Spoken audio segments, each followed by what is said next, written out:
Presiden Rusia, Vladimir Putin, mendesak agar perang di jalur Gaza segera diakhiri pada Jumat, 18 Oktober 2024. Bahkan menurutnya, Palestina harus berdiri sebagai sebuah negara berdaulat secara penuh.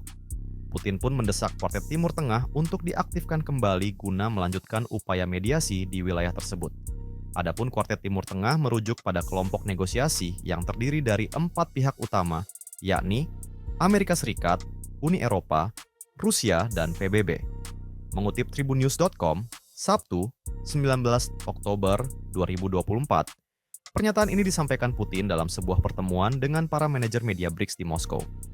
Berdasarkan pandangannya, Amerika Serikat telah melakukan kesalahan besar dengan mengganggu sistem kuartet.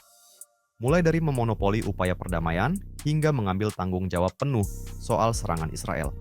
Putin melanjutkan, menurutnya akan lebih mudah untuk mengkoordinasikan semua posisi apabila Amerika Serikat tak terlalu ikut campur.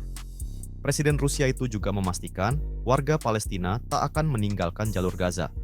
Di sisi lain, Israel saat ini meningkatkan kampanye pengeboman besar-besaran di seluruh Lebanon.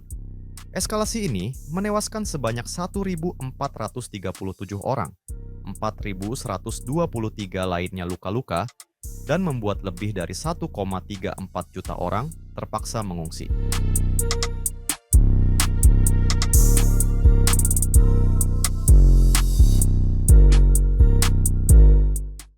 Download Tribun X sekarang, menghadirkan lokal menjadi Indonesia.